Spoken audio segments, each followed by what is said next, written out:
easy grid-based games, going from easiest to hardest to help us all become pros at JavaScript. Not to mention, you're going to have a pretty cool portfolio full of stuff by the end of this tutorial. These games from easiest to hardest are Memory Game,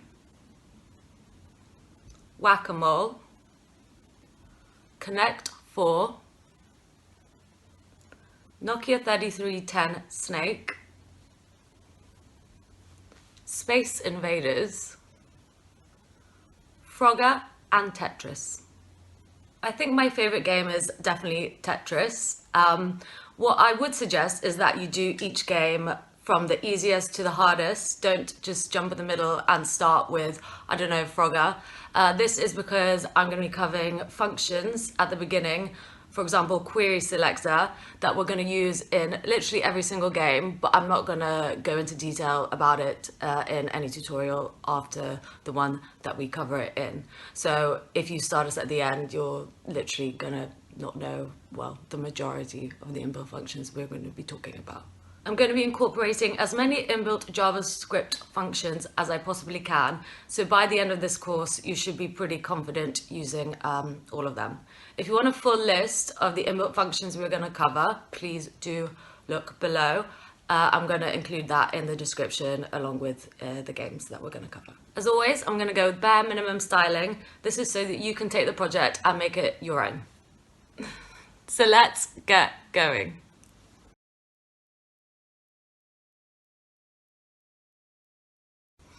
Okay, so the first game we're going to make is Memory Game. Memory Game is a simple grid-based game in which you as the player have to flip over two cards. If the two cards match, that's 1 point for you, and also the cards get taken off the board, leaving with you with the remainder of the cards that you then also have to flip over. The game is finished when you flipped over all the cards. No one really knows the origin of the Memory Game, and trust me, I've done my fair share of internet stalking to try and find out. What I can tell you is that it's been renamed, flipped over, made variations of. Just in English alone, it's called Concentration Game, Match, Match-Up Memory, Pelmanism, or simply Pairs. We are going to be coding a game of Memory Game in order to get our heads around working with empty arrays as well as pushing and storing things in them. Other things we're going to cover are the inbuilt JavaScript functions SetAttribute, getAttribute, createElement, appendChild, Math.random, sort, and working with loops. As always, simple styling for you to take and make your own.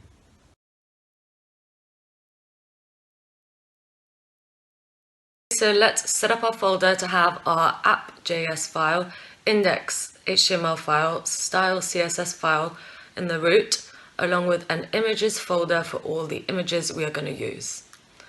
Please make sure to have the images as 100 pixel by 100 pixel squares to avoid us stretching and tampering with them later. After saving your images, simply drag and drop them into your folder. I have chosen to go for 6 fast foods, a blank for when my card is on its front, and a white PNG file to simulate the board space being empty. Now, in our HTML boilerplate, we need to put a h3 tag in the body along with a span of ID result. Our live score will show up in here.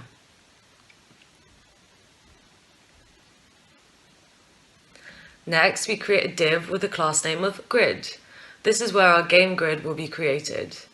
Don't forget to link up your star CSS file and app.js file with these tags. Now flip over to your CSS file and add some styling to your grid. Because our cards are 100 pixels by 100 pixels, we will be able to make a 3 by 4 square grid. Now flip over to your app.js file. All our JavaScript code will be done in this DOM event listener from now on. Let's start by making an array of cards and giving them names that we will use later. I'm going to make 2 of each, as we need 2 of each card in our array to play the game.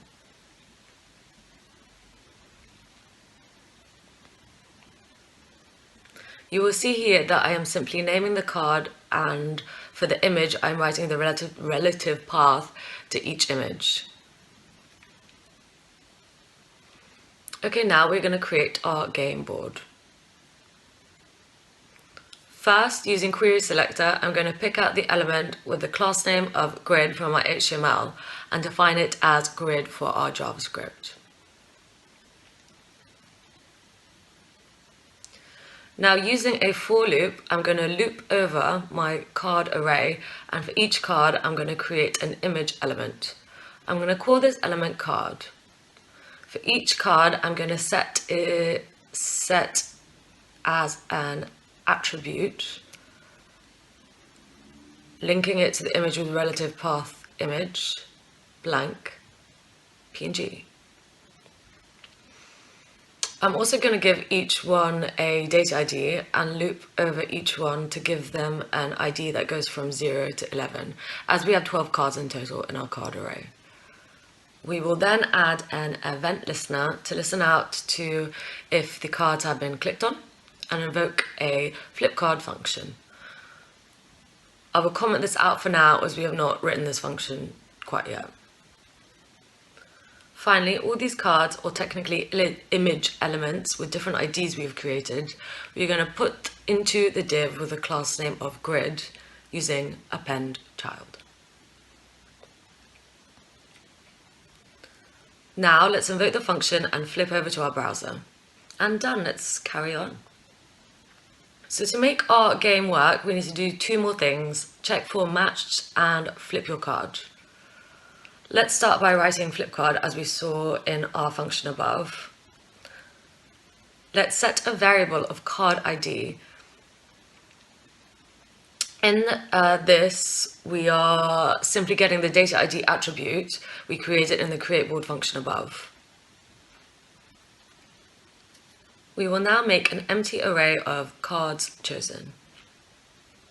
Using push, we will push the cards from the card array based on that card ID. So if the card ID is 4, this will match the 5th card in our card array. Once we have located this card, we will get its name. We are going to do the same to push the card ID in a separate, for now empty array. For this one, we just want the ID. Now, because flip card is already in a function, we technically already have a card picked. This setAttribute will let us add an image to that square based on the card ID it holds. We only want to put 2 cards in our cards chosen array.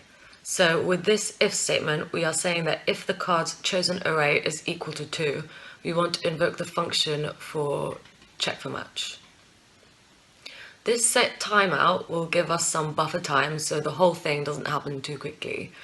I want to check for a match after exactly 500 milliseconds. Okay, now let's write the check for match function. Let's pick out all the images that we created in our first function using querySelector all and call them cards. Now we have 2 values in our cards chosen array as well as our cards chosen ID array at this point. Let's use both the values here like this and set them as const. By writing cards chosen ID and then a 0 in square brackets, I am saying I want the first value in my array and I want to assign it to the constant option 1 ID. Do the same for the second value. Using the same logic but for cards chosen, so the names rather than the IDs, I'm going to check that the first item in my array deeply equals the second item in my cards chosen array. If the answer is true, I want an alert to pop up, and I want to assign both of them a white PNG for styling. I also want to make another empty array called cards1 and push the 2 chosen cards into that array to be stored.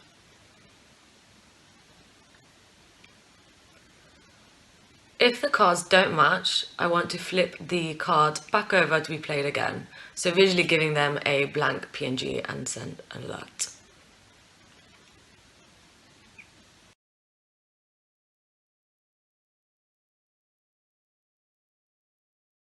Either way, if either of these 2 things happen, I still want to clear the cards chosen array and the cards chosen ID array, ready to start flipping again.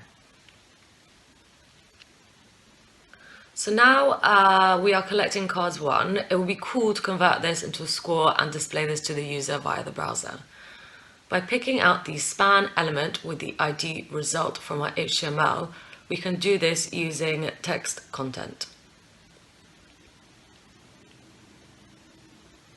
We can pass through exactly how many times we have stored something in our cards1 array, so 1 point for every match.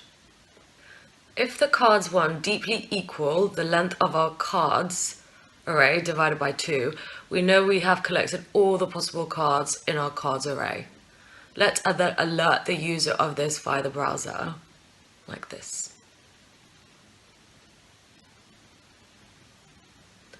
Now, the final thing that will allow us to refresh the game with new card positions is to randomize our card array. Let's do this using sort and Math.random.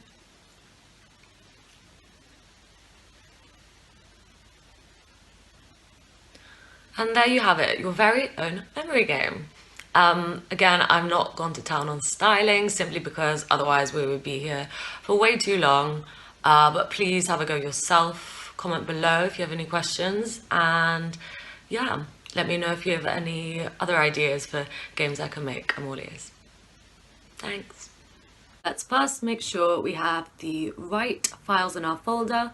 You can see here I already have made an index.html file, app.js file, and style sheet called style.css.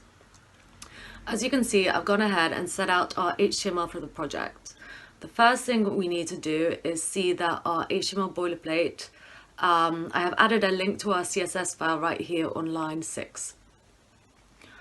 I have also made sure to add a script tag to talk to our JavaScript file. You can see this on line 31.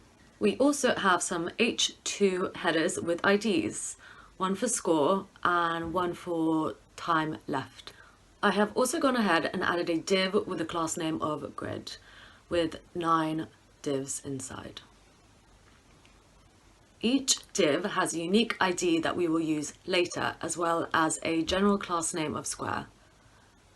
We will be using these class names and IDs for our JavaScript file and CSS file to communicate with our HTML page.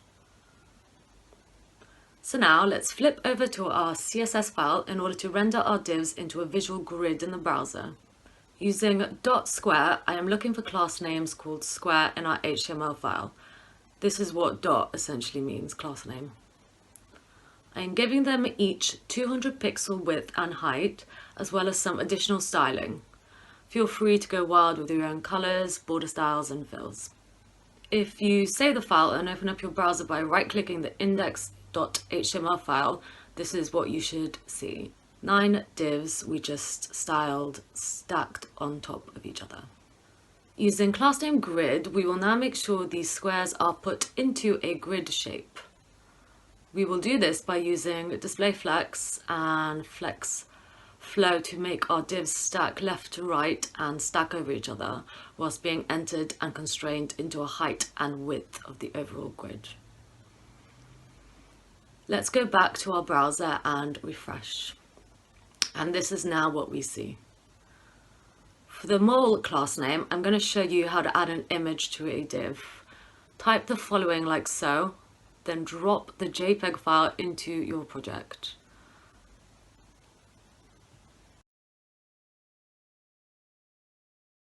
You will see it on the left as mole.jpg. Then simply type the path name into your background image style. Now let's see if that has worked by hard coding it into our HTML. And it has. Perfect. Right, now on to writing our JavaScript and making our game work. We will start by selecting all the divs with class name of square from our HTML file and calling them square for our JavaScript file and our future use in it. We will do the same for divs with the class name of mole. And also for time left, using querySelector to find the ID of time left, shown here as an ID by using the hash as opposed to a dot for class names. Again, we do the same for score and use a let, as this will change as we progress in the game. To start the game, let's set result as 0 and get to writing our first function of randomly selecting a square on our grid. We will start, as with all grid-based games, by removing any class from divs. This is done so there are no seemingly left behind divs with styling on our board. Using an arrow function and forEach, we remove the class name of mol from all of our squares in the grid. Now we define a random position on our grid by using Math.random. And then we multiply it by the numbers of squares we have in the grid. We use math_floor to round down to the nearest integer so that the random position is always under or equivalent to 9. Once the random position is defined, we add the class of mol to it so that the mol appears in the grid. Next, we pass on the random position's ID to our hit position. We need this to use later in our code. So, for example, if the ID of the position from our HTML is 4, this will now be our hit position. We will now use an arrow function, forEach, and an event listener to write if statements.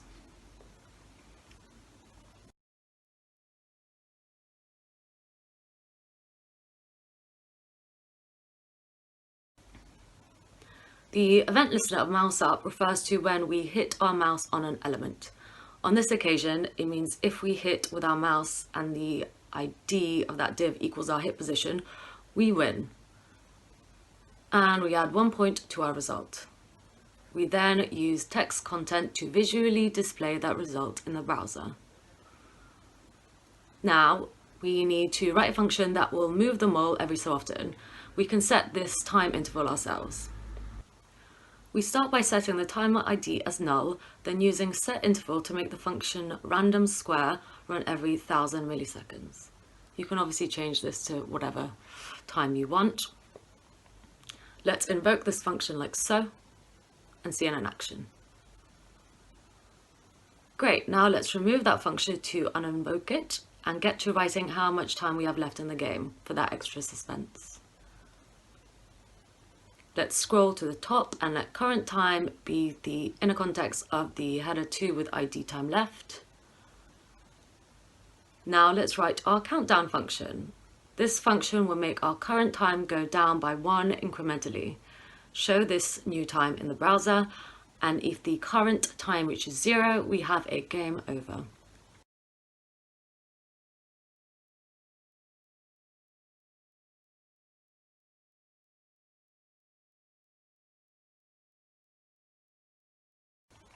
We clear the time interval and set an alert to let the user know that the game is over and their final result. Finally, using setInterval, we pass through the countdown function, make it evoke every 1 second, and there you have it. Whack-a-mole.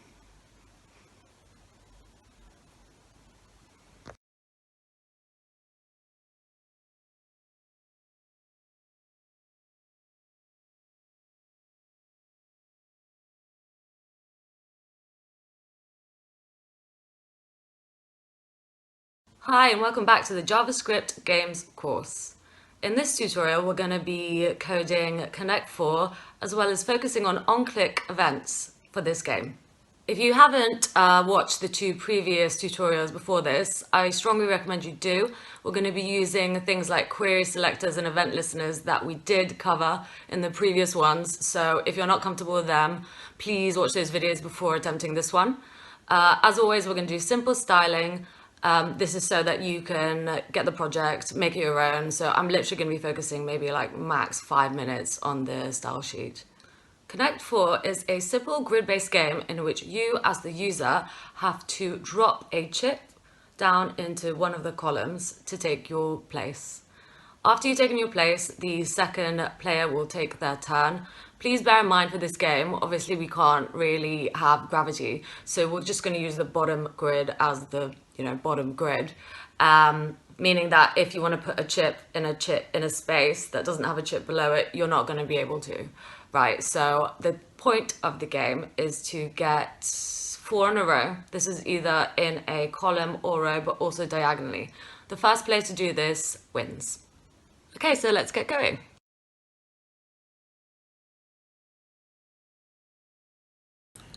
Okay, so first let's set up our project with the correct files in our folder.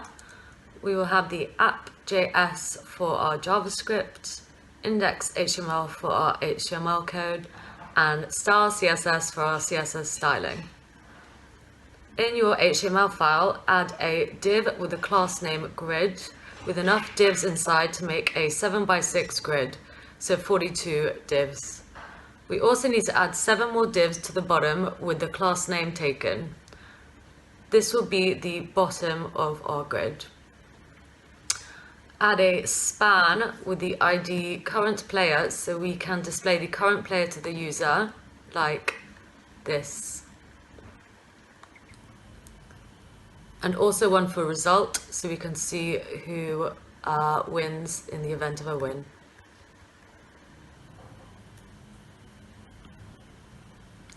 Always make sure to link your style sheet and JavaScript file in the HTML file. Okay, now flip over to your CSS file and add the following styling to make our list of divs and the div with the class name grid look like an actual grid. We use Flexbox to wrap the divs into a grid square.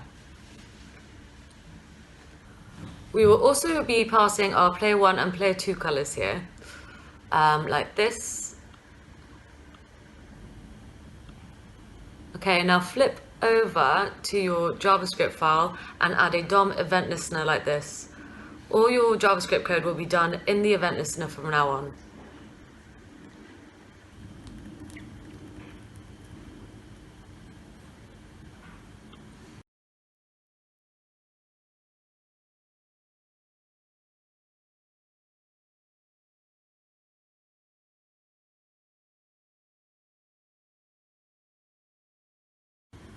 Okay, so the first thing we are going to do is write a function that will listen out for every time we click a square in our grid.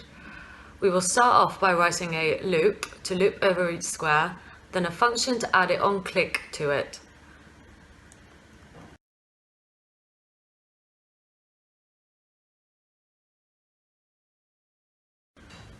Now let's write some if statements. So what we are writing here is that if you click on a div and the div below it, or 7 squares down, has a class name of taken, you are allowed to click on this div and claim it as your take and go.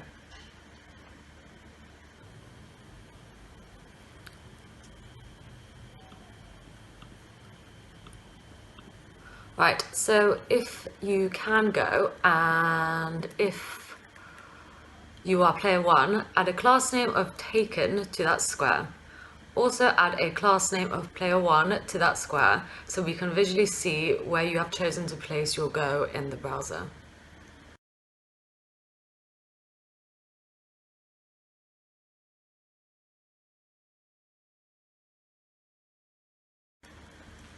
Now do the same for player 2.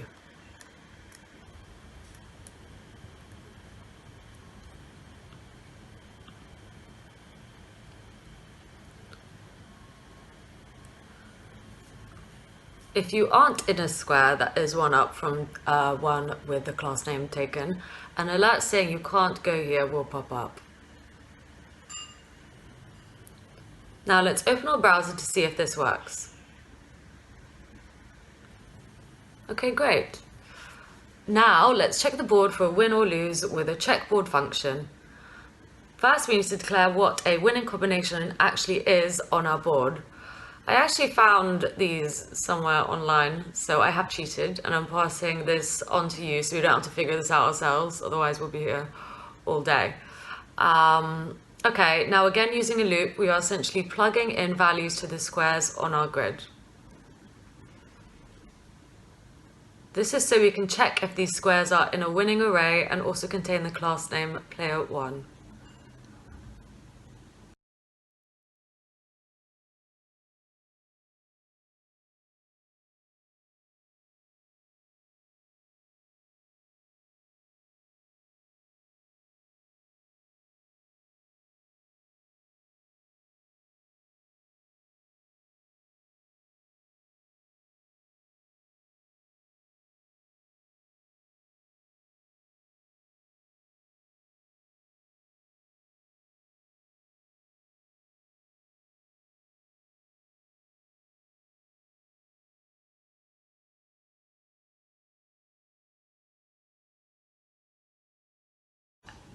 If the answer is true, we want to display player 1 wins in the inner HTML of the span with ID result on our HTML page. Okay, do the same for player 2 like this.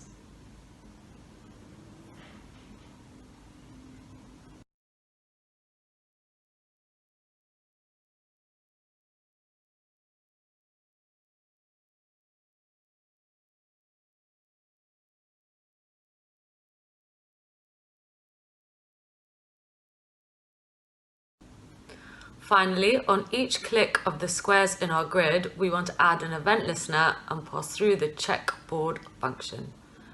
This means the function will run every time you press on a square in the div grid.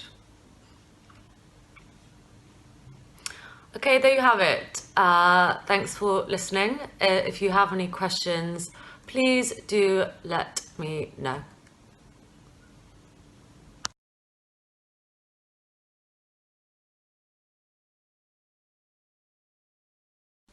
Welcome back to the JavaScript Games course.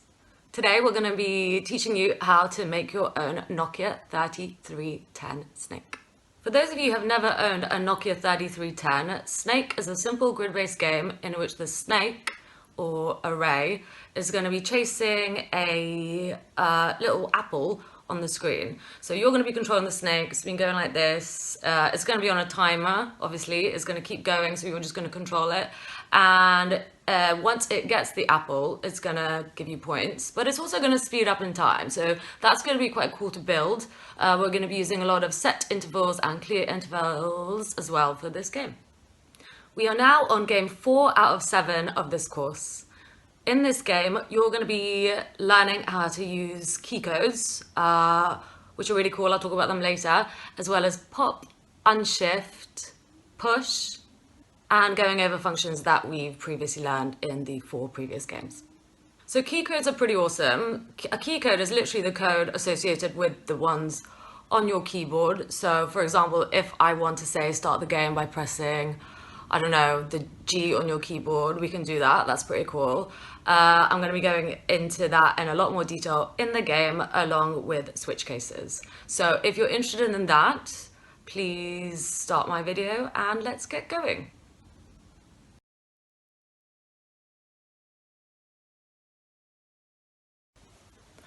To start our project, let's first make sure we have the right files in our folder. You can see here I've already made an index, HTML file, app.js file, and style sheet called style CSS. The first thing we need to do is set our HTML template, making sure to add the following script tag to talk to our JavaScript file. Next, we need to add a link to our CSS file like so. I'm going to go ahead and add a button tag with a class name of start to our HTML file. This class name will allow us to pick out the specific element later in our JavaScript file. I am now going to add a div with a class name score to it for the same purpose. Once we have written our JavaScript code, the score of our game will appear between the 2 span tags here and overwrite the 0 I am writing now. Now let's make our grid. Now to make the grid, we need to decide how many squares a snake game should have. This is totally up to you. You can make the game as big, small, or awkward as you want. For the sake of ease, I'm going to make my grid 10 by 10 squares, meaning I need a total of 100 squares.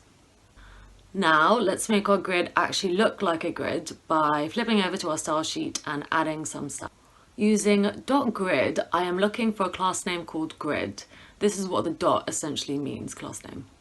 I'm going to make my grid 200 pixels by 200 pixels and make sure the divs fit into this grid by using display flex and flex wrap. Now we're going to give each of the divs in our grid a height and width of 20 pixels. This is simply so that they fit into our 200 by 200 pixel grid, making sure there's only 10 of them each way. Now let's add a snake class and make it blue. Flip back to the HTML file and hardcode it in here just so we can see how that will look. And voila, any div with a class name of snake now will be blue. Let's do the same for apple.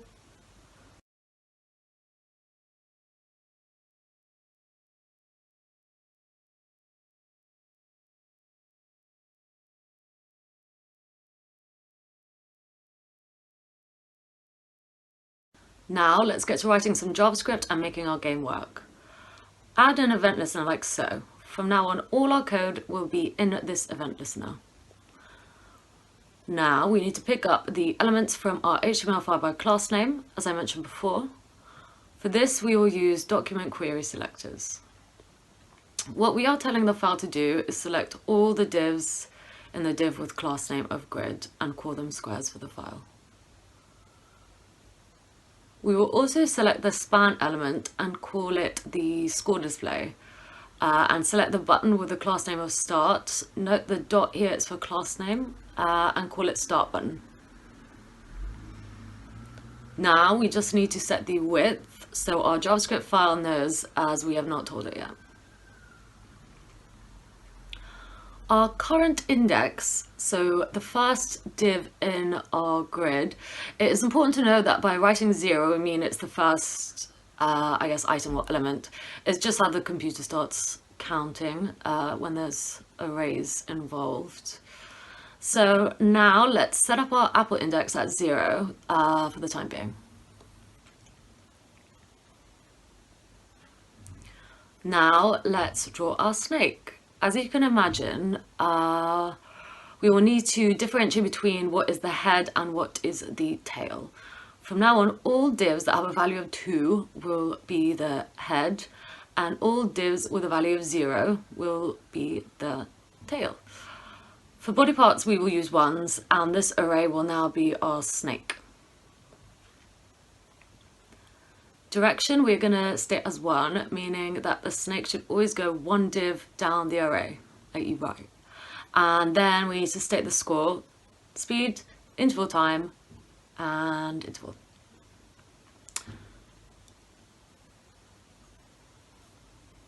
Okay, now let's make our snake move across the board using key codes. Each key on your keyboard has a key code assigned to it. We will write a function called control and pass through E for event in order to make our snake move up and down, left or right, depending on what key you press on your keyboard. We will first make sure how to remove all class list of snake between each move. This will take a split second, but will prevent our snake from appearing to be left behind.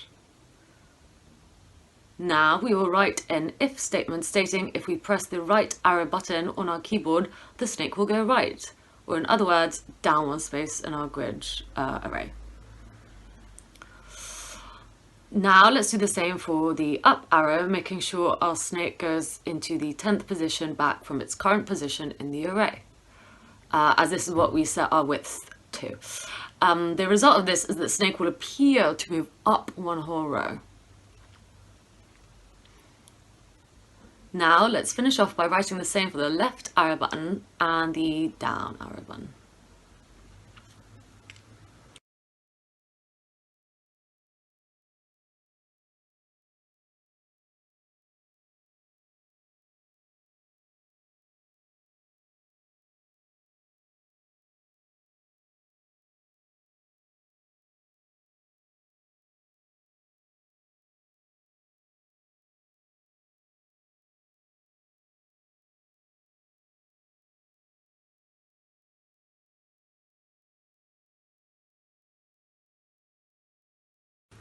Finally, let's add an event listener for every time a key is pressed to execute the function control. Now we have assigned key codes to our snake movements. Let's write a function to start the game and make our snake move at a certain speed around our grid. Using an arrow function, we are going to make sure that each index of the current snake array is taken into consideration. We do this using forEach. Then we remove all class names of snake from the divs the current snake array is currently in. At the start of this function, there is no class name of snake in any of the divs in our current snake array. We also remove the apple class, like so, from the div that is the apple index. What I am doing here is essentially resetting everything, the interval, the score, everything. Once it's reset, we are going to randomly generate an apple. We will write this function later. Now we write what we want to happen when we start the game. So direction is to equal 1 for the snake to go right. We set an interval time, we define our snake, give it a start position, and add class names to the divs the snake array is currently in.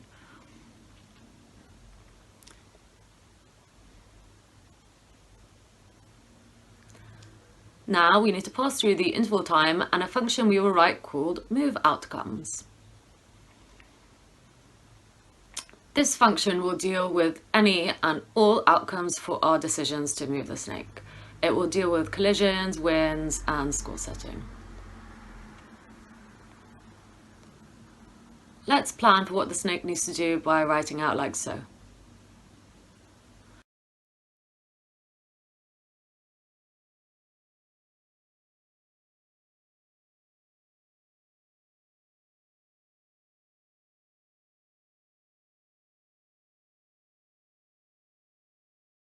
To deal with the snake hitting a border or itself, we are going to write an if statement in our moveOutcomes function.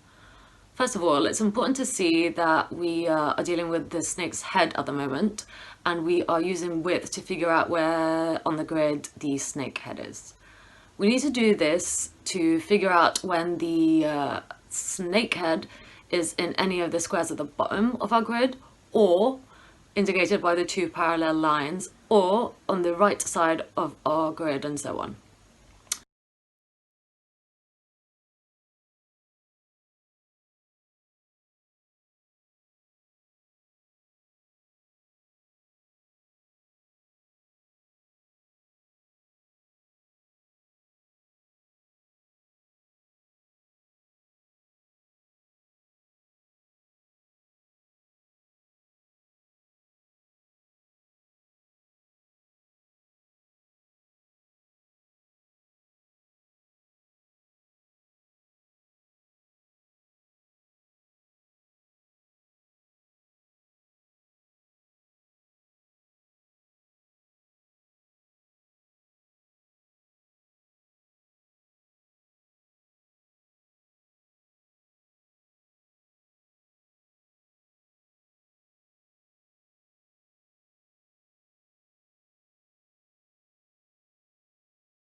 Our last statement is an if statement for if the snake goes into itself.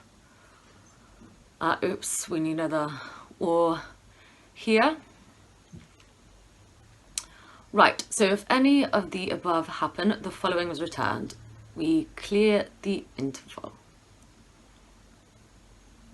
Now we need to define what exactly is the tail. We do so by writing this constant and using pop.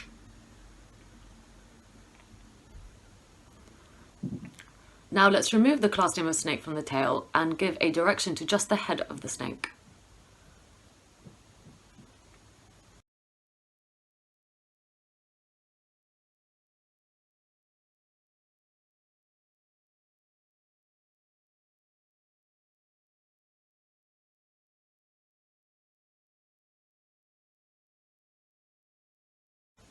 Let's deal with what happens when the head of the current snake gets into a square that contains a class name apple with an if statement.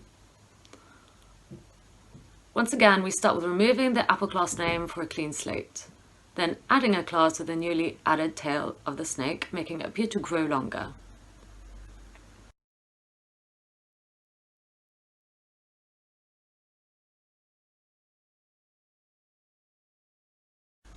Again, we will add our random apple function here when we write it to generate a new apple once this one is gone and add 1 to the score. Now let's display that new score in the inner HTML of our score display and clear the interval time. Finally, let's multiply the new interval time by the speed. As our speed is 0.9, this will decrease the interval time each time this is updated. Lastly, let's reset the interval and close the if statement. Let's not forget to re-add the class name of snake at the end of our moveOutcomes function. Right then, we've been coding for a while. Let's see if this works so far. We have written a start game function, so now let's link it to the start button on our HTML page with an event listener. So on click of the start button, we want to invoke the start game function.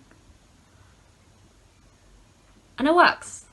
For some reason the left arrow button is not working. And here is why we are missing an equals sign. Oops. Okay, now finally let's address that generate random apple function we have been talking about. So here we go. We use Math.random to generate a random number based on the square's length. This means the apple can pop up anywhere on our grid. We use mathfloor to round down the number to the nearest integer to make sure the random square is below or including the 100th square. We will use while to make sure that the apple does not appear in any div that already has a class name snake. And that's it. Let's read the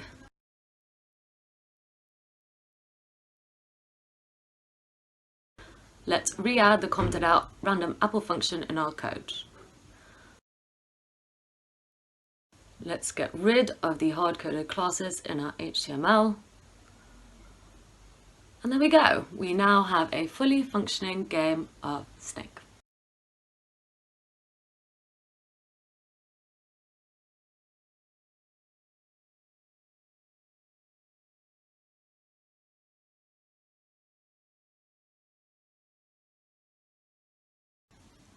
Hey, welcome back. We are currently at game 5 out of 7 of the JavaScript games course. In this tutorial, we're going to be learning how to build Space Invaders, another JavaScript, HTML, and CSS grid-based game. By building Space Invaders, we're going to be concentrating on the switch case. This is going to be massive throughout the whole game, so if you're interested in learning more about the switch case, please watch this video. Space Invaders is really simple. You're going to be a user or shooter that moves along from one side of the grid to the other in a 15 by 15 grid square. Your goal is to shoot all the little invaders, so all the little ones coming down, they're going to be doing like this before they get to you. So technically it is a time game. There's not so much of a countdown, but obviously the invaders moving down is a countdown in itself. This means we are going to be using a lot of setInterval and createInterval too. As always, minimal styling for you to take and make your own. So yeah, let's get going.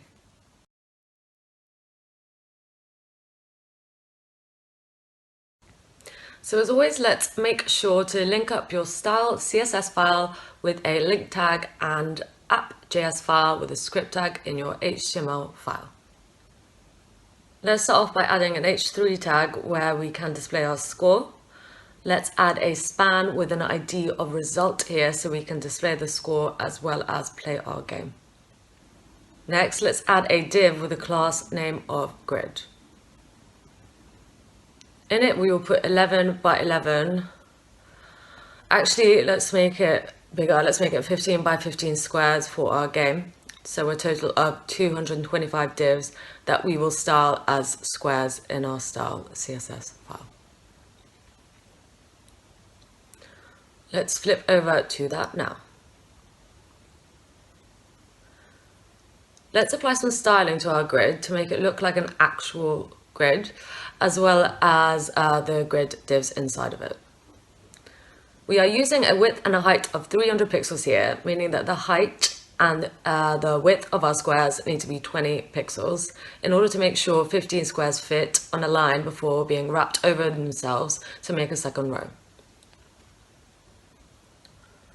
We might as well assign a color to future classes we will use of shooter, invader, boom for when the shooter hits an invader, and the laser.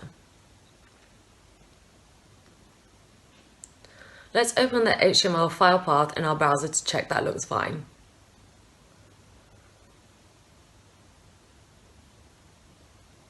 Okay, great. Now let's go to our app.js file.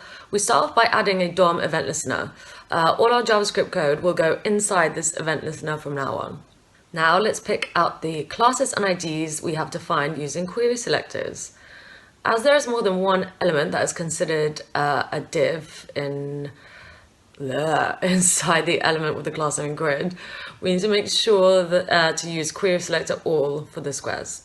Also note how we use the hash when we pick out our ID names rather than the dot for class name. Now let's let our JavaScript know that we want the width of the grid to be 15, that we want the shooter to start at index 202 in our squares array, and our invaders start at index 0, or collectively invaders. I'll explain that later. We are going to leave an empty array for the invaders we have shot down. Let our result be 0 for now, and let the direction we want to go in be a 1. Again, I will explain that later. And finally, let's leave the invader ID as null for now. Now, let's define our alien invaders as how we would want them to appear in our squares array. So by saying these are the indexes we want our alien invader to be in, we can easily see this on our grid by adding a colored class name to them. So let's do this using forEach like this.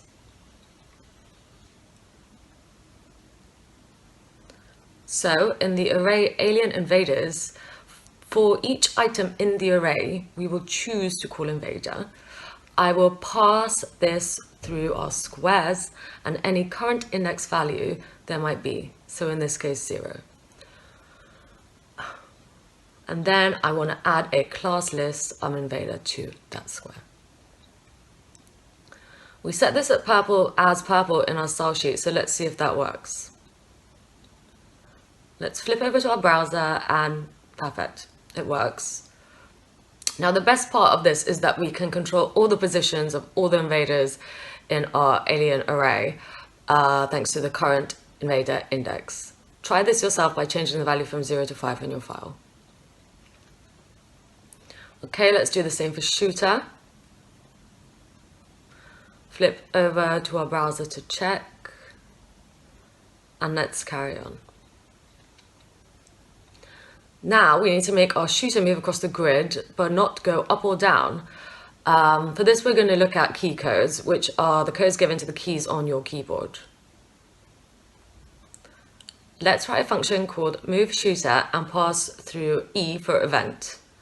Let's start off by clearing the board of the shooter by removing the class name from the shooter's current location, index 202, as we set above. Now, using switch cases, we will make a case for key code 37, or the left arrow on your keyboard, and 39, so the right. So for case 37, if the shooter's current index is divisible by the width, so 15, and leaves a remainder, it's allowed to move left. So for example, if you're in a square with index 30, you'll know you're on the very left side of the grid as 30 is divisible by 15, and it does not give you any remainders. As you have no remainder, you cannot move left anymore. That's what we've written. Now for case 39, if the shooter's current index is in a square index where the number is divisible by the width, so 15, and the number is less than 14, then you are allowed to move right. Then, once the above is done, add a class of shooter to the new location of the shooter on the grid.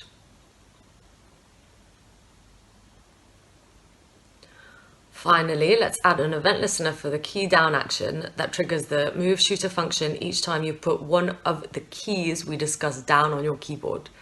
Let's check out the browser to see if this has worked.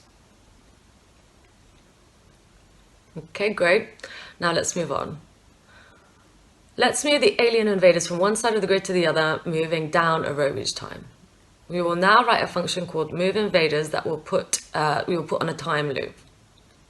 First, as above, let's define our left edge and our right edge using similar logic, but for the alien invaders array.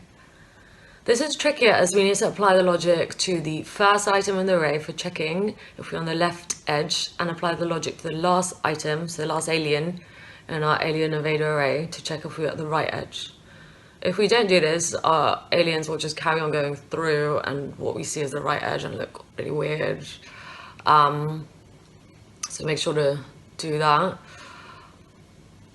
Okay, so if we are on the left edge and our direction is -1, so I use -1 here because if the alien was to go back one index in an array, it would essentially appear to be going left.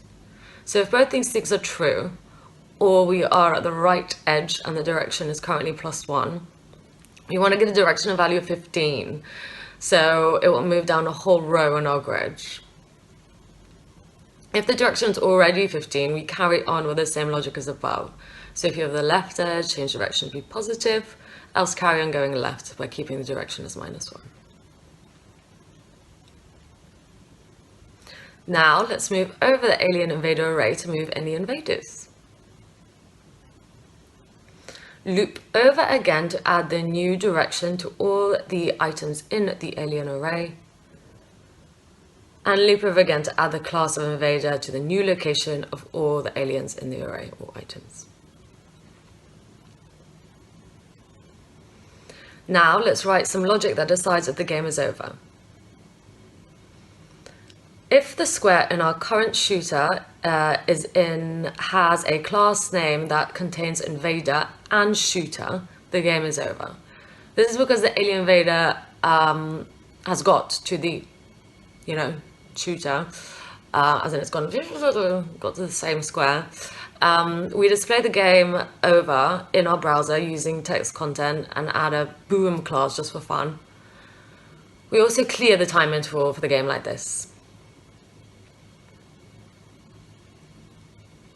We also want to make sure that if any of the aliens miss the shooter but reach the end of the grid, the game is over too.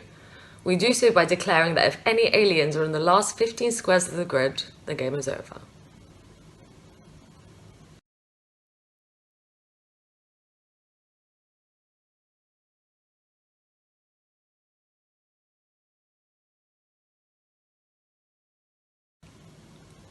Now we need to invoke this function every 500 milliseconds like this. Let's see how that looks now.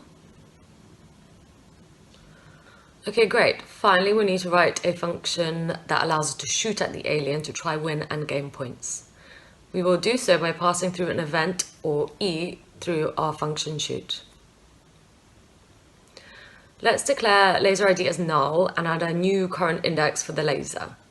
The current index of the laser will always be the current location of the shooter to start with if we write this.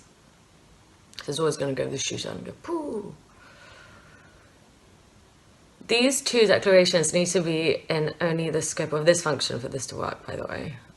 Make sure of that. Now, we will write a function in here called move laser.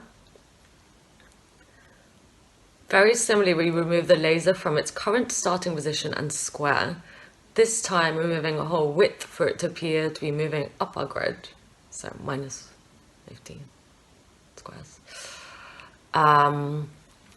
And re-add the laser class later. If the current square the laser is in contains an invader, we do three things. Remove the laser, remove the invader, and add a boom for fun. We only want the boom to appear for a very short time, so we can use a timeout for this and make sure to remove the boom after 250 milliseconds. We then clear the time interval for this like so. Let's make an array of aliens we have taken down like this. By writing this, we are pushing a new item to our alien invaders takedown empty array we declared at the beginning of this video using push. We then add 1 to the result and display this in our browser using text content. Lastly, if the laser is in the very first 15 squares, we want to clear this interval and remove the laser class from the grid.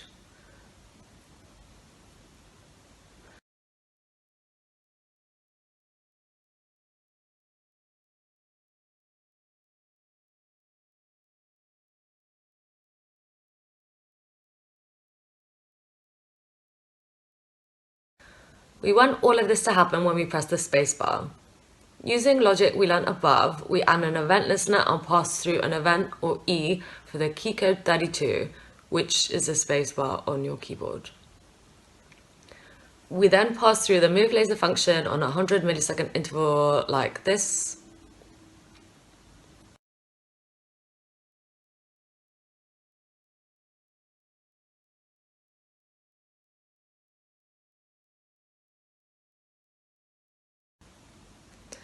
Now that we are counting how many aliens we have taken down, we need to add some code above.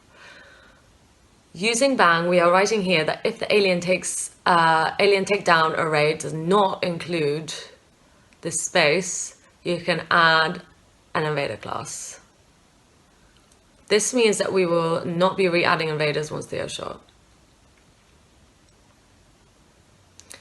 And finally, we need to write some logic to declare a win. This is simple if the length of our alien invaders taken down array is equal to the length of our alien invaders, we win. This is because we have shot all the invaders.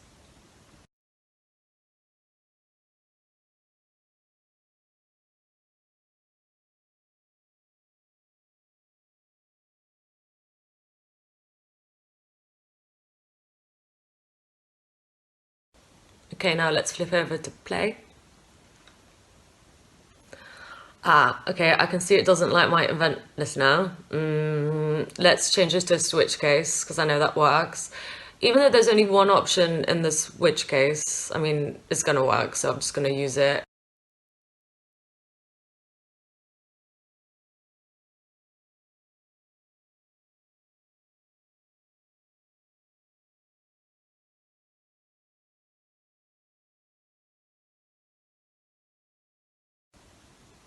Something else isn't working, as the aliens aren't disappearing, but they're reappearing.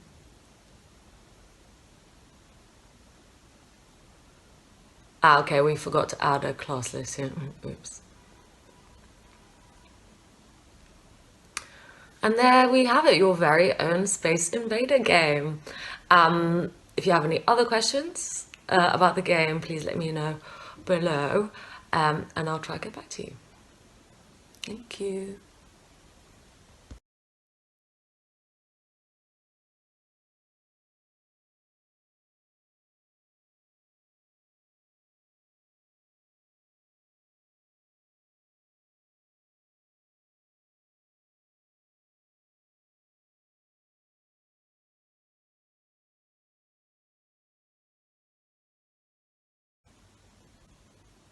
Hi everyone, we are now at game 6 out of 7 of our JavaScript games course. We only have one more grid-based game to make after this until you have 7 fully functioning JavaScript games for your portfolio. In this tutorial, we're going to make Frogger, in which we're going to be looking at every single function that you have learnt before in the previous 5 games. So yeah, if you haven't watched the previous videos, definitely do that now before watching this one. But we are going to be taking them that extra level, so making them do more complicated things. As always, minimal styling. I've gone max 5 minutes doing the styling on this. So Frogger is a simple grid-based game in which you, as the user and Frog, start out at the bottom of the grid and have 2 obstacles to pass to get to your home, which is at the top of the grid-based game. The first obstacle is a road in which little cars are going from one side to the other, and you basically have to avoid them like this. Once you avoid that, there is the second hurdle of the river. This is basically flipped on its head, so instead of avoiding things in it, you have to jump on things in it. So you're gonna have to jump on the logs in the river in order to get to the home. What's cool about this is actually when the frog is on the log, it's gonna have to move with the log until it can jump off. So that's gonna be really fun to build. I'm really excited to walk you through this. So yeah, let's get going.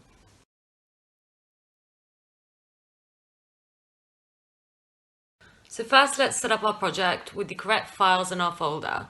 We have the app.js for our JavaScript, index.html for our HTML code, and style.css for our CSS styling. Let's start with the HTML by adding some HTML boilerplate. We will add a title of Frogger for our project that will not visually render in the browser, but show up on the tab. We next need to link our style sheet using a link tag like this to the correct file using an href, and link our JavaScript file again using source and the correct file name of app.js where we saw our JavaScript code.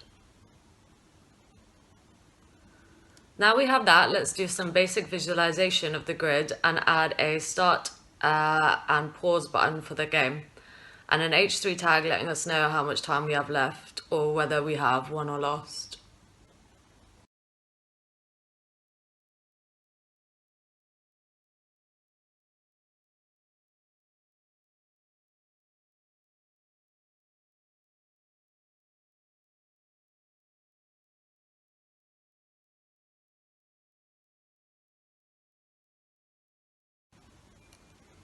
Let's add the start button and h3 tags too, giving them unique IDs instead of class names.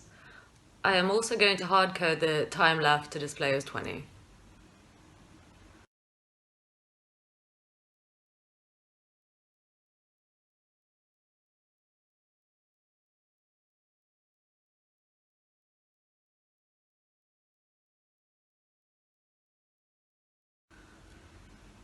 Okay, now let's flip over to our CSS file.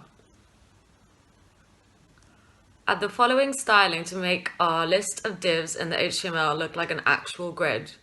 What we are doing here is making the divs wrap over each other using Flexbox. Each div inside the div with a class name grid, we are assigning a height and width of 20 pixels because 180 divided by 9 is 20 and we want a 9 by 9 grid.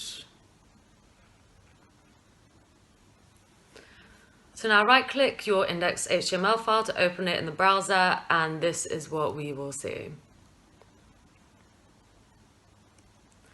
Now let's assign colors to our ending block, starting block, and our frog.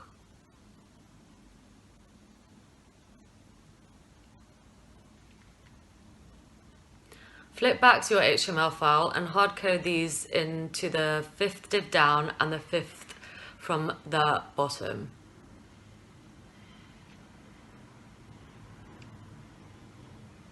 This is what it should now look like in your browser. Okay, now let's add some functionality to the frog that we have hard-coded, not hard-coded, but we'll add to our HTML using JavaScript.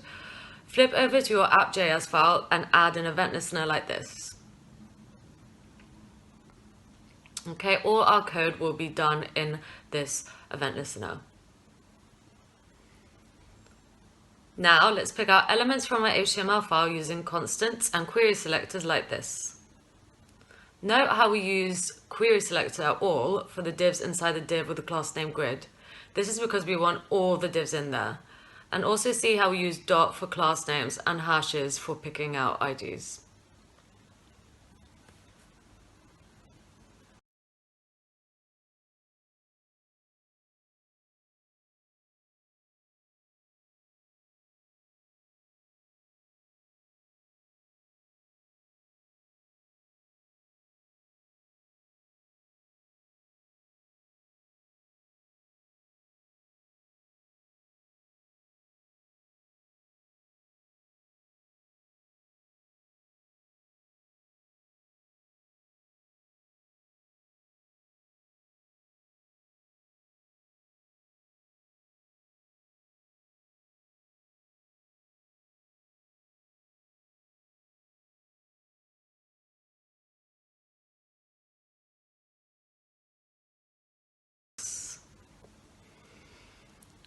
So now if I want to show the frog in my grid, I can simply add the class name of frog to a square in the grid of index 76 using JavaScript like this. Now flip over to our browser, hit refresh, and ta-da! Okay, now add a timer ID and leave it as that for now. This is here for our countdown that we will build later. The first thing you're going to do is make our frog move when you press on your keyboard. For this, you need to know the key codes to your keyboard, up, down, left, and right buttons. You can easily Google all the key codes to your entire keyboard. For now, I'm just going to tell you the key codes for the ones we want. We are going to write the function and pass it through as E, or an event. We are going to remove the frog from whatever current square it is in, and then using events and key codes decide which way the frog is going to go using switch cases. So in this case, if key 37 is pressed, so arrow left on your keyboard, and if the current index is divisible by the width with a remainder, move the frog left one space. Do so for key 38, so the up arrow moving the frog a whole width back, visually displaying as if it was going up one square. Then for key 39, or arrow right, and key 40, or arrow down.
And then redraw the frog. On each key press, we also want to check if the frog has done anything that would result in winning or losing. Let's put in these functions that we will write in a bit. So if you try to move your frog now with these functions, it will not work as they do not exist and will break your code. So just bear that in mind. Okay, now let's get to rendering the first obstacle the frog needs to cross. So that will be the road with cars that needs to be avoided. Then the second obstacle, which is a river with some logs, the frogs needs to jump on to cross. You will see here in my finished game that the cars moving left are actually just on a loop being rendered in 3 squares. 1, 2, 3, and then repeat. Same for the cars going right. And even the logs are on this loop, just a loop of 5 squares rendering instead. Go to your HTML and add the following class names to your divs, making sure to start from the 19th div down, or for JavaScript's sake, index 18.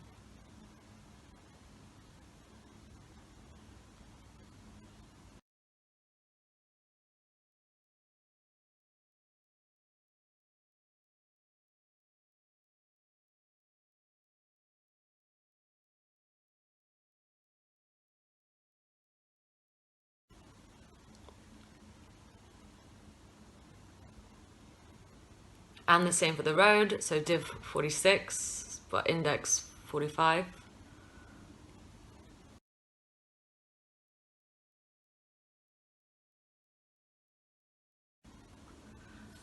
And now flip over to your CSS file and add some colors so we know what is road, car, river, or log.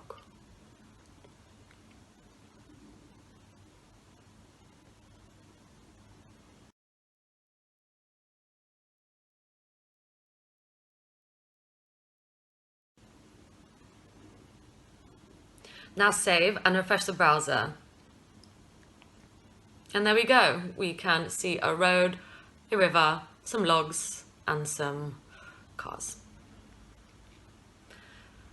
Now, back in our JavaScript file, let's write a function that will make all the divs with the class name of car left go left, and the divs of class name car right go right.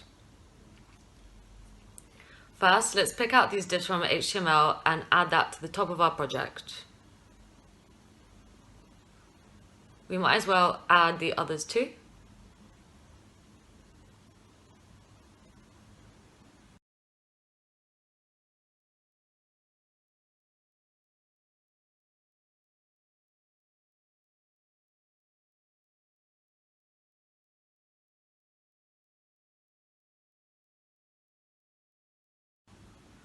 Now let's write a function called autoMoveCars.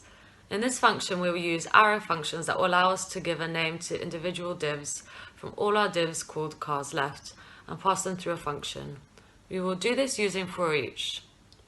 So for each div that has a class name carsLeft, pass it through a function called moveCarLeft. That will make the div go left, and the same for carsRight. Okay, now let's write that moveCarLeft function that technically is just going to re-render 3 divs every second. We will use a switch for this and pass through the carLeft we get from the function autoMoveCars.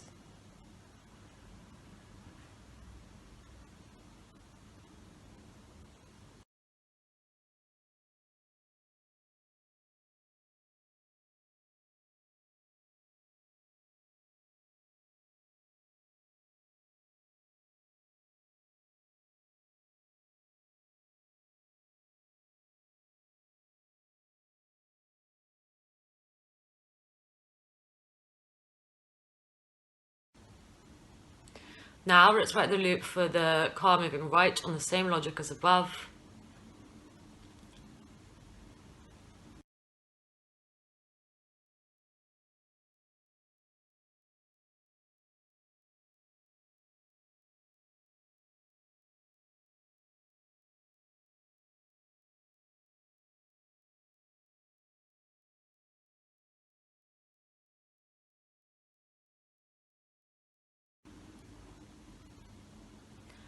Now let's do the exact same for the logs, but on a loop re-rendering 5 divs every second.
Okay, and now let's write our lose function. So if the time runs out, or is equal to 0, or, so using these 2 parallel lines means or the square the frog is currently in contains a C1 class name, so car, or L5 class name, so blue indicating river, or L4 class name, which again is a river, it loses.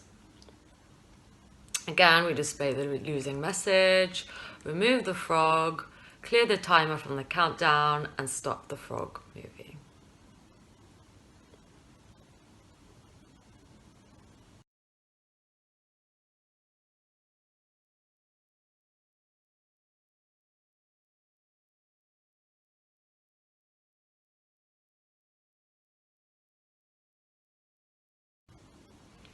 Now the final functionality we need to give our game is make sure that the frog is on the log.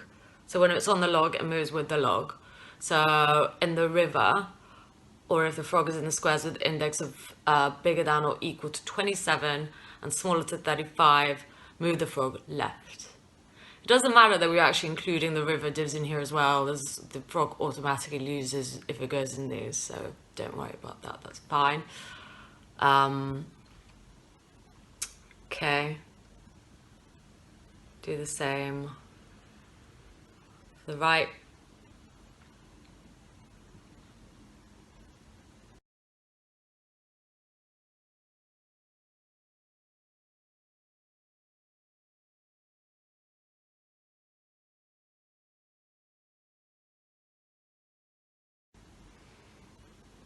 Okay, now we need to invoke all the above functions to happen every second. So every second we need to move a car or log, make sure to move the frog if it's on a log, and invoke lose if it's standing in a square that a car is going into. Let's call this function move piece. Note we need to pass lose in there and in our move frog function. If we don't have it here, cars will be able to pass through our frog willy-nilly.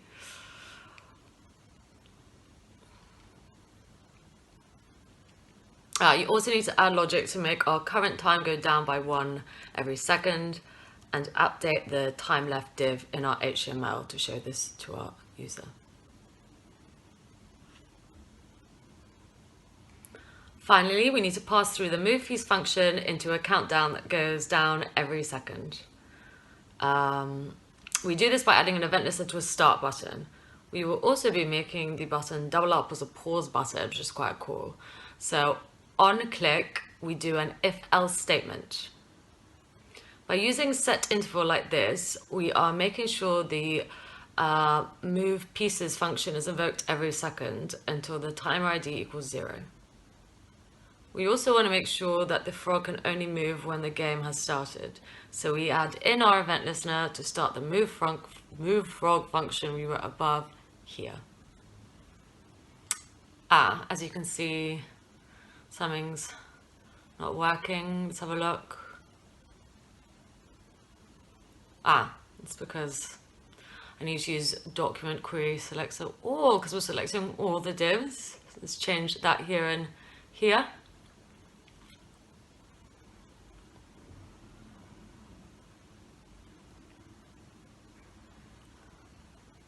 Okay, we need to change this.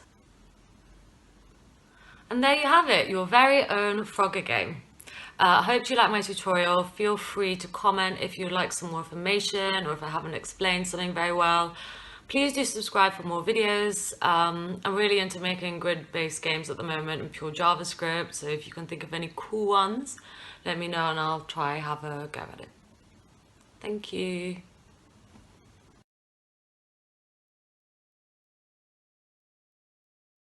Hi everyone, and welcome to the last game of the JavaScript games course. This is actually my favorite game, so we're going to be building Tetris. It's my favorite. It's also the hardest, which is why I obviously left it till last, as we're going to be using every single thing that we learned before, as well as learning a few new things. So a few new things that we're going to be learning are get elements by class name, math, floor, sum, splice, concat, as well as adding background images via JavaScript using style background. For anyone joining us now, I would strongly recommend going all the way back to the beginning and starting from the first game, as we're going to be using functions that I'm not going to go into detail in again. I feel like I've already explained them and it wouldn't be fair on everyone else who's watched from the beginning. So things like query selectors, event listeners, arrow functions, we're not going to be going over that again.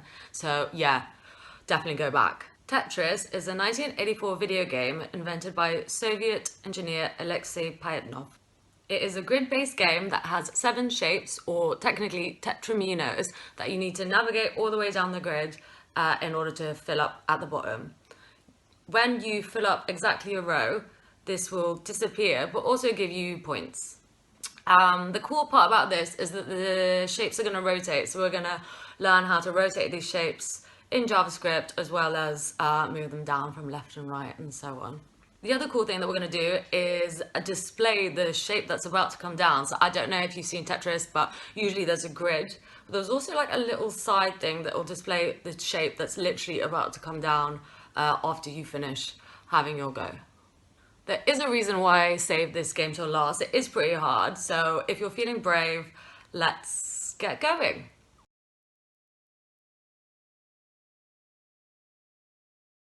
For this project, we are going to use a HTML file, CSS file, and a JavaScript file.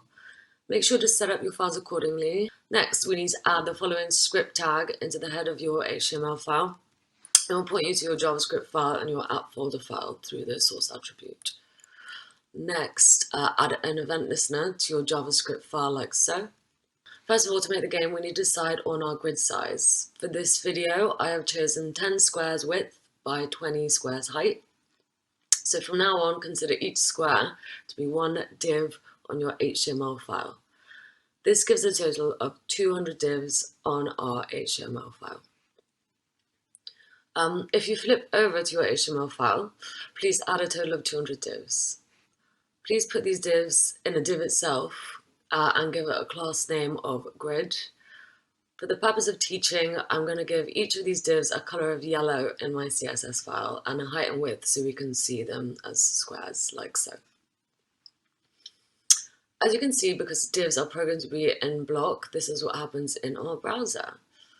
By setting a width to our grid, we can stack the divs from left to right in rows of 10. Obviously, if the width of a div is 20 pixels and the width of the grid is 200 pixels, we will get 10 divs in a row. So feel free to mess around with that as you want. I've numbered them for the sake of the tutorial, like this. Let's have a look at our grid now. Next, we need to use the querySelector to add the following into the top of our JS file. Our JS file now knows what we mean by grid by picking up the div with the class name grid from our HTML page. Now that we have our grid set up, let's focus on the tetraminos themselves. In Tetris, there are 5 tetraminos. Tetris in general has a pretty cool backstory, so check it out if you can. Right.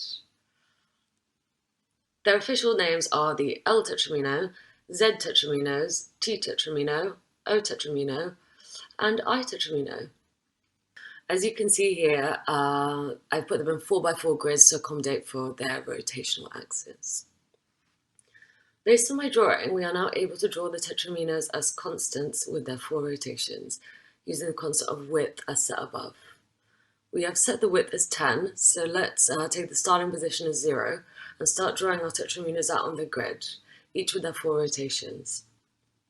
So let's set this out at the top of your JS file.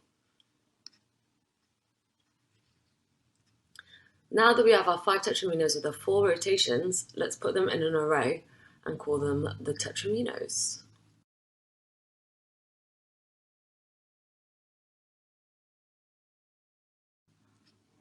As you know, Tetris tetraminos are selected at random.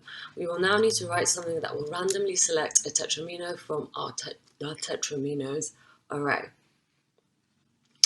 Math.floor will simply round down the integer that is returned, in this case making sure that it is 1 below the tetramino's array length. Once we have defined random, we need to define the current rotation of the randomly selected tetramino. Let's define this as current. So now we technically have defined what one of the randomly selected tetramino's current rotation is. Let's move on to the next part, moving current down 1 div space with every second. For this, let's pick the top center of the board as a starting point for the current to drop down from. Let's call this current position.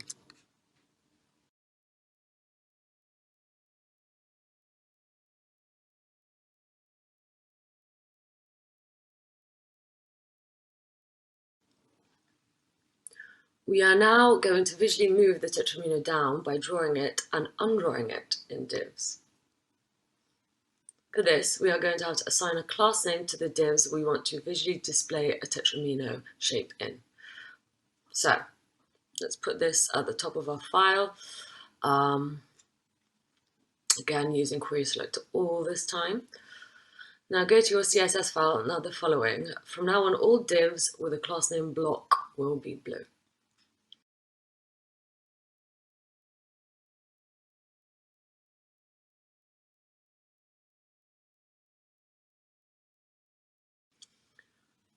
Now, let's write the draw function to give all the squares in your current tetromino the class name block.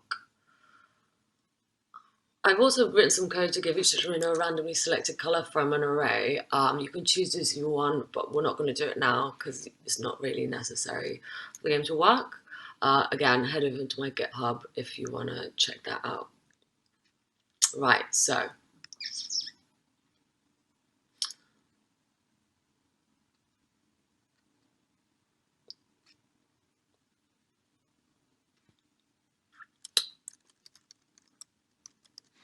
now that we've written the draw function, let's write the undraw function. So this will essentially get rid of the class name block from the divs in what we define as current. As you can see, we are using forEach, which meaning that each of the squares or divs in our current tetromino will have the class name of block removed from them, like so.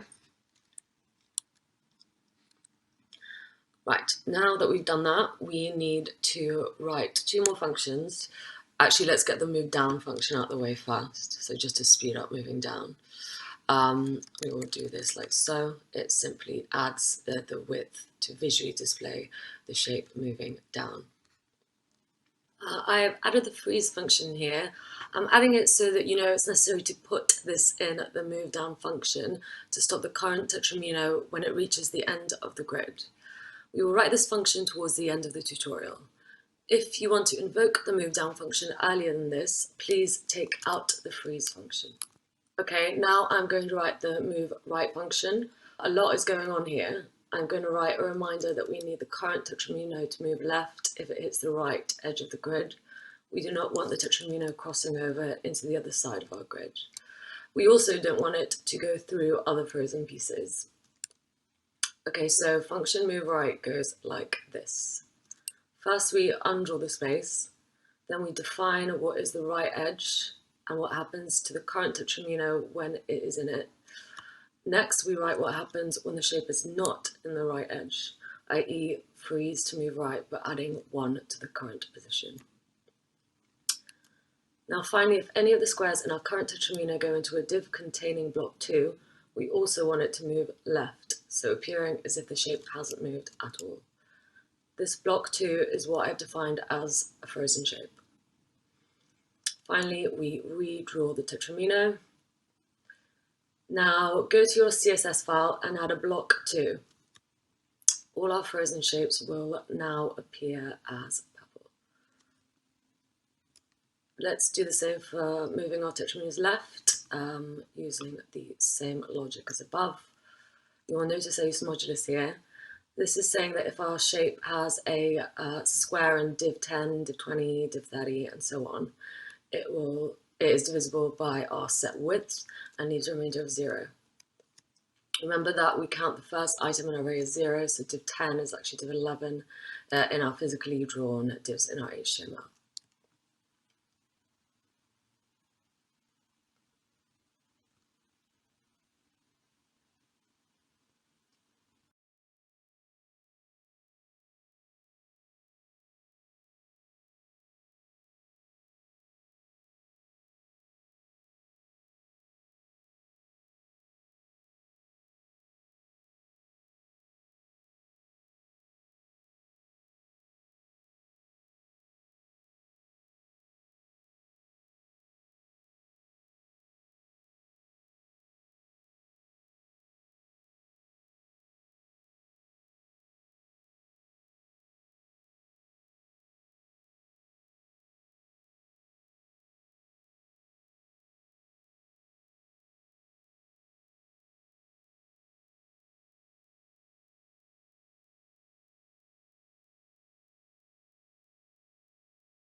Right, so once we've written those, our final function is to rotate the tetromino.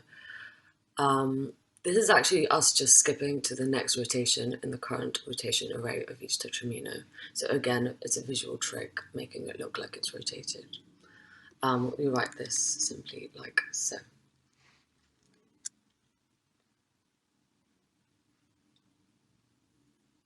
Okay, so now we've written the functions for our move down, move left, and move right, and rotate. We need to assign keys to them and add an event listener. Do this at the top of your JS file. The E here means event, and we need to pass it through the functions like so.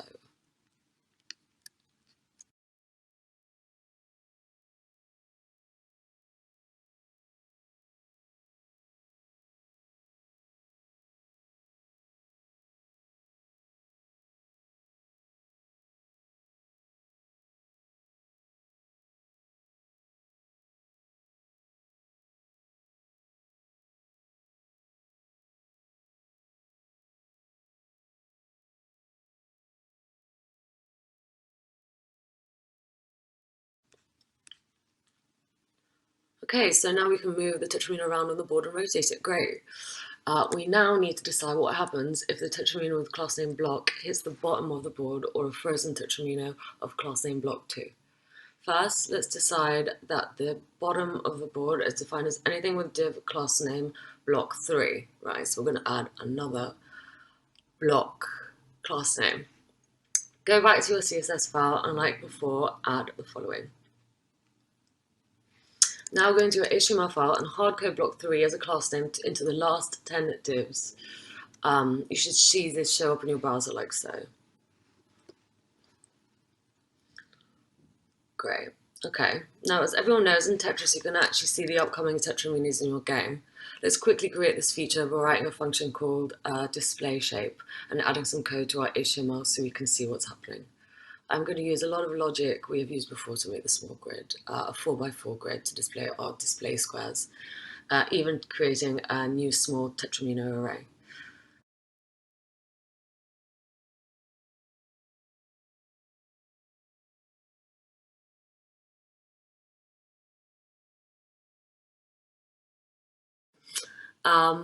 Okay, now we can see our display grids above our main grid in the browser.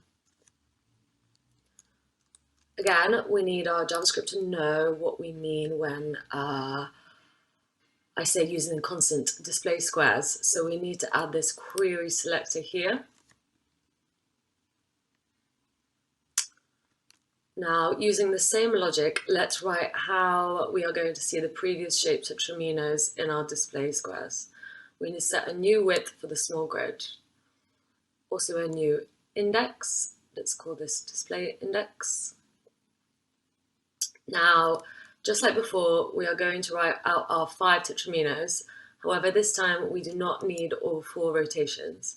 We are simply displaying the tetramino. So for this, we only need one iteration of each tetramino in an array. Let's call this constant small tetraminos.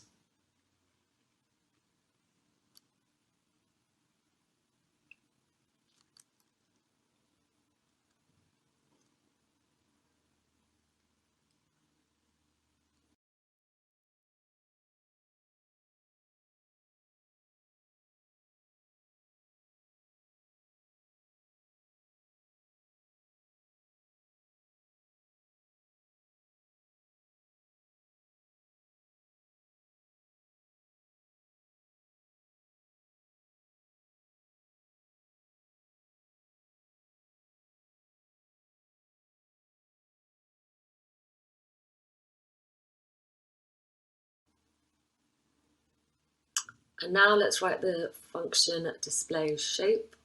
Again, you might be familiar with how I write this by now.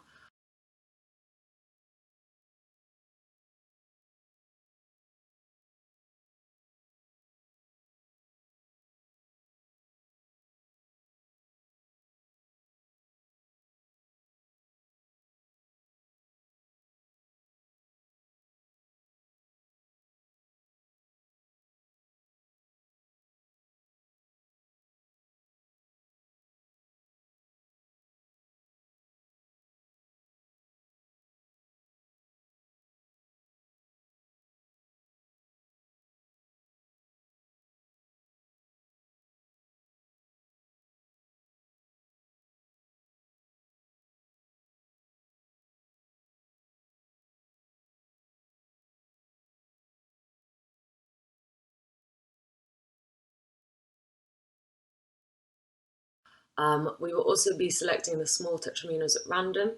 Let's put next random at 0 up here. So what is happening is each time the display shape function is evoked, we are removing any class names from divs first, selecting the next random small tetramino, then drawing it out onto our grid.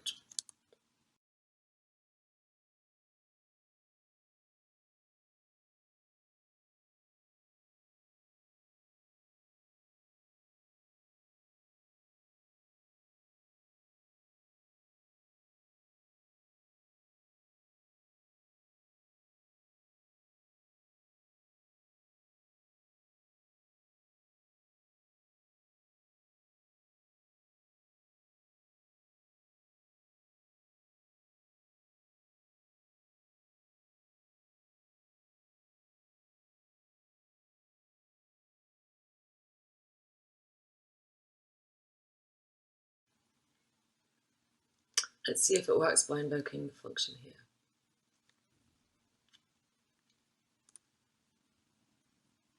Okay, oops, I made a mistake. This should be querySelector all. And yes, with a page refresh, there is our small tetramino in our display grid. Okay, now let's get rid of that and carry on.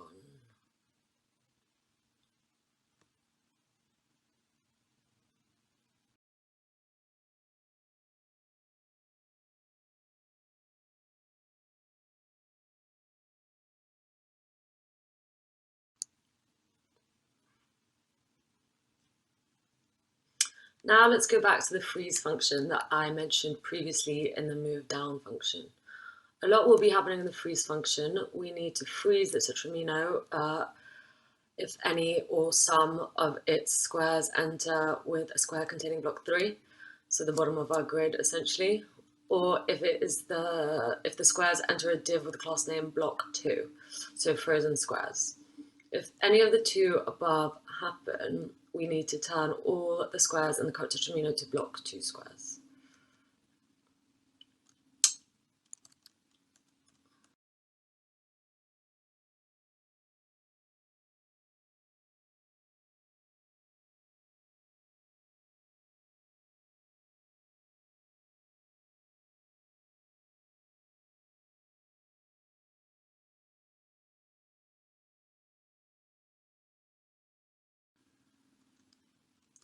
After this happens, we need to make sure the next random tetramino from the display shapes becomes our next current tetramino. And finally, we need to draw the current tetramino by invoking the draw function, and then display the next tetramino in the display grid by invoking the display shape function. Next, we need to put all these things together and create a way for our user to start the game, therefore invoking the draw function and making sure the game continues to move the tetraminos every 1 second as well. We do this by creating a start button in our HTML and adding an event listener like so. For now, set timer ID at null. We will need this to restart the game also. Again, here we need to display a random tetramino from our small tetramino array, like so, and invoke the display shape function we wrote earlier.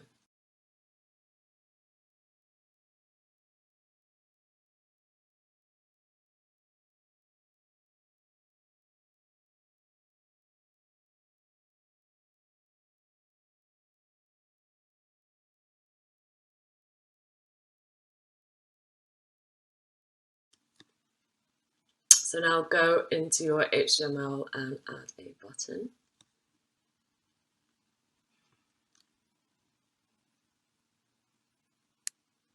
And now add the following to your JS file.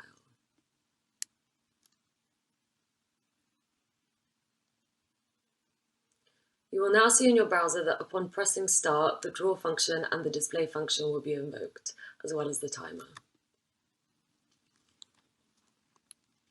Oops, you can see the shapes are falling through the bottom of the floor. This is because there's no freeze function in our move down function. I removed it, as I mentioned earlier in the tutorial. it would have not let me move left, right, up, down on the key codes if that was still in there because we didn't write the function. So yeah, if you got rid of the freeze function from our move down function, as I mentioned, please do put it back in now. If this is not here, then the shapes will simply fall through the bottom of the grid. Okay, now that should work. Now go to our HTML page so we can visually show a score and how many lines we have cleared in our browser. I'm going to do this with h1 tags. So as you can see here, we're using class names for our JS files, so we can then use the querySelector to make our JS file and HTML file communicate.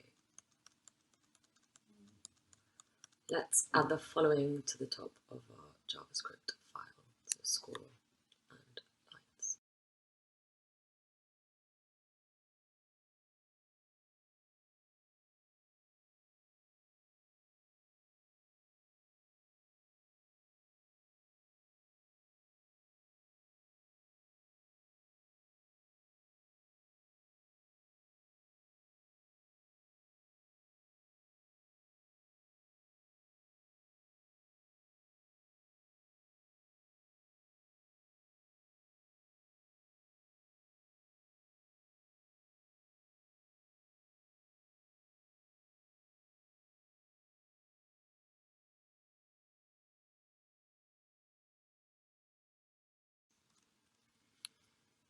We are now set to write the game over function in our JavaScript file. I'm going to write it like so. Hopefully by now you're comfortable with how I am using block 2 and block 3 in my functions. It's just the same here. Make sure to clear the time ready so that no textual videos carry on falling. And again, we need to add this function into our freeze function.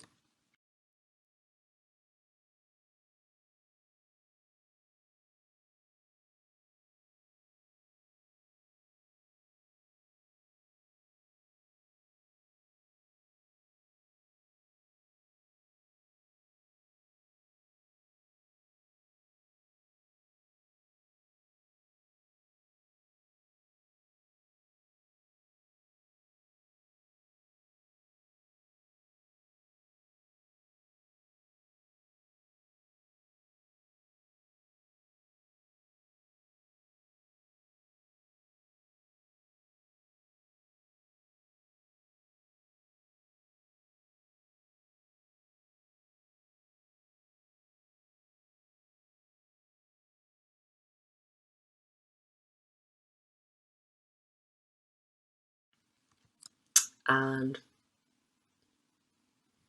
finally, we can write our add score function. This function will add 10 to our current score each time it is executed or invoked.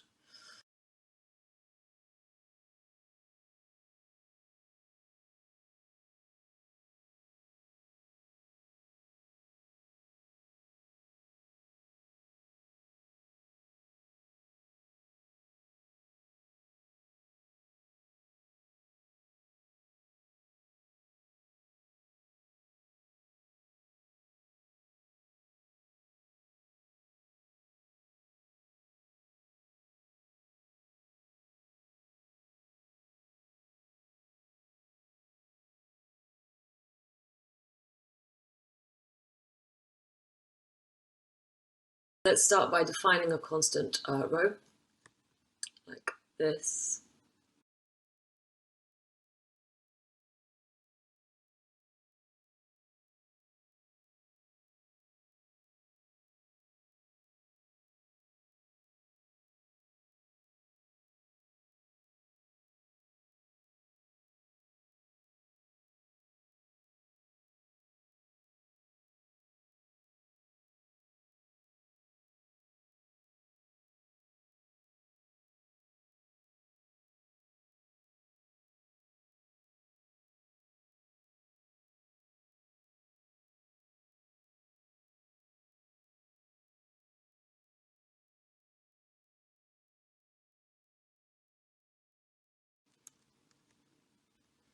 Next, we need to use every to make sure that if every square in our defined row contains block, i.e. a frozen tetramino, we add a score of 10 and add a line to one of our counts.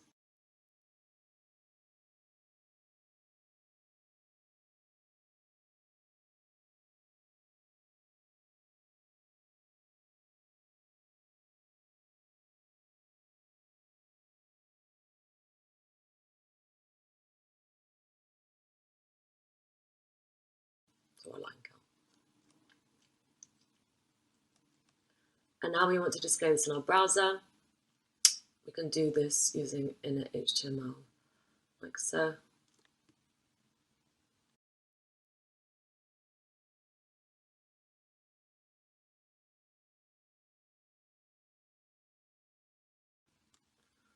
Finally, we need to get rid of the row, just like in Tetris, once we have added the score on the line.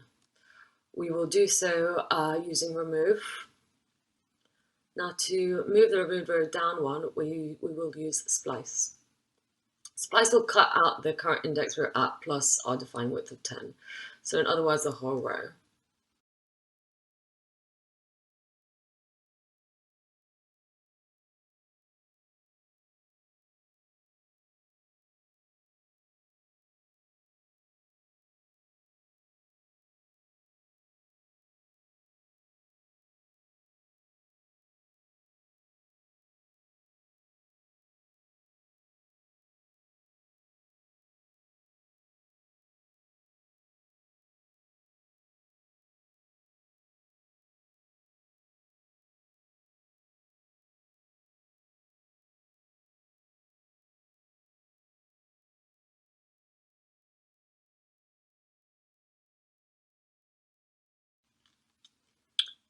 Now that's done, we will need to use appendChild to add a new row to the top of our grid, visually appearing as if nothing got removed or added in the first place.